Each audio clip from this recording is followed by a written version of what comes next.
So, in the topic of specialized connective tissue, we are already done with bone and cartilage or the skeletal tissue. Today, we are going to start the topic of blood. So, blood has been kept under fluid or vascular connective tissue. So, specialized connective tissue contains fluid or vascular connective tissue which contains blood and lymph. First, we are going to start off with blood. So, blood is called a fluid connective tissue because the matrix on which the cells of the blood lie upon is a liquid. That's the reason why. And it's also known as vascular connective tissue because blood runs in blood vessels, and vascular means presence of blood vessels. That's why. Alright. Now, the word hema is usually related with blood. So the study of blood is known as hematology. Okay.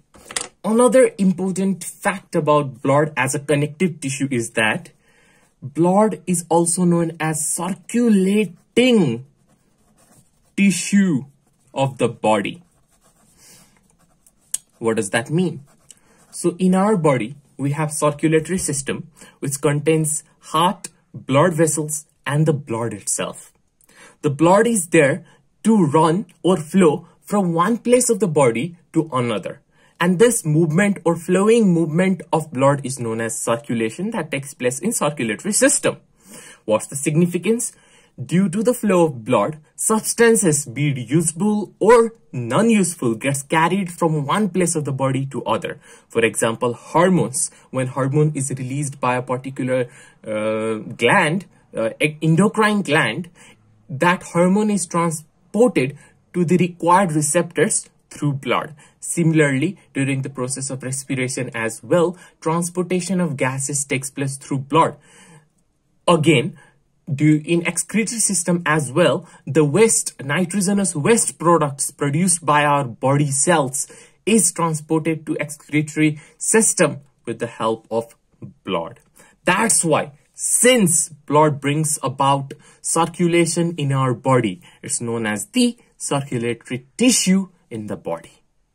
Okay, so in this chapter, we're going to talk about, in this video, we're going to talk about formation of blood. Now, before I start the topic of blood, let me tell you, the topic blood itself is a vast topic. Now, under this topic, I could have taught you in very short for the chapter of animal tissue.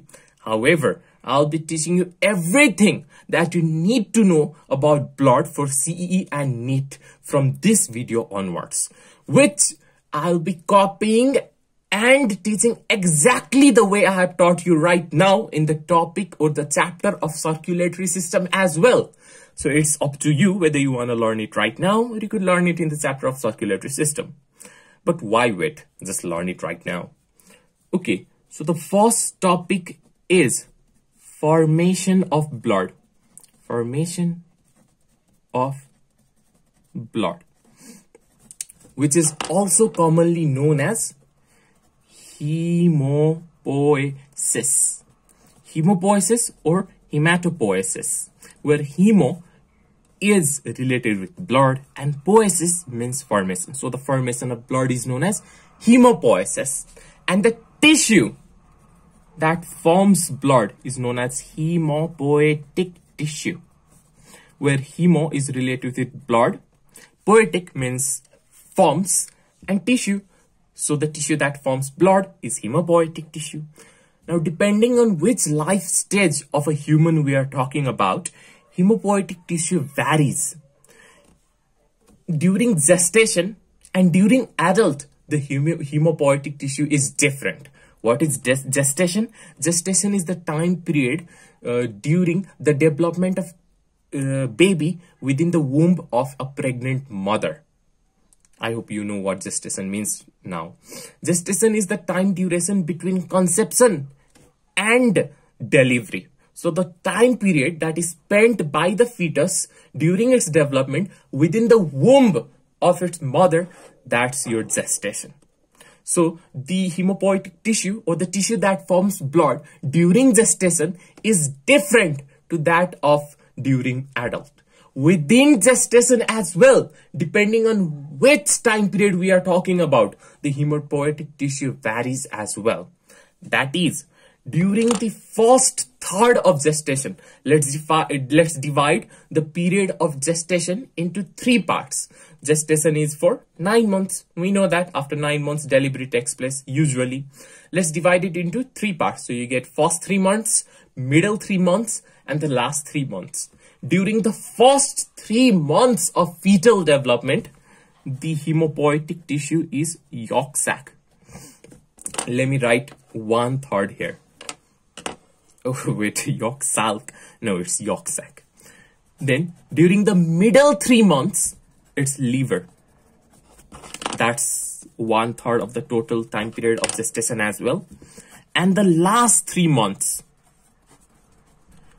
or the last 1/3 of gestation, the hemopoietic tissue lies in spleen. So yolk sac, then liver, then spleen. This is in fetal development, or during the time period of gestation. During adult stage, or in us, the red bone marrow is the hemopoietic tissue in adult. Now, the question might arise in CEE or NEET. The hemopoietic tissue in fetus is option 1, yolk sac, option 2, liver, option 3, spleen, option 4, red bone marrow. Then what will you answer? You'll be wondering, wait, what? But yolk sac, liver, and spleen, all 3 of them are present during fetal development, but then which one is it? You need to know that even though all these 3 tissues, all these 3 parts are present as hemopoietic tissue during different time of gestation, the major hemopoietic tissue during gestation or during fetal development is liver. So the answer will be liver. Okay, so that's for hemopoiesis. Now let's look at the basic features of blood.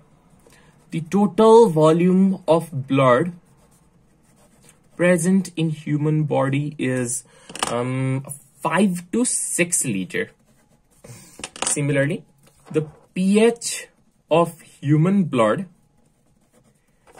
is 7.35 to 7.45.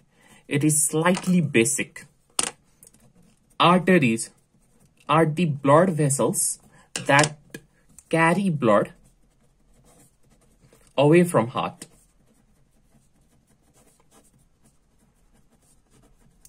Similarly, you have veins. Veins are the blood vessels that carry blood towards your heart. Then there are 2 types of blood. There's your oxygenated blood, which is rich in oxygen, but at the same time rich in waste products as well. And the color of this blood is bright red. And then there's your deoxygenated blood,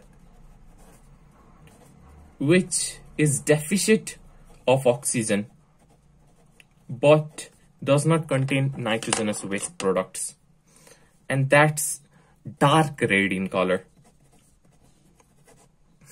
Something else that you need to know is that 100 ml of blood contains 20 ml of oxygen during 100% saturation.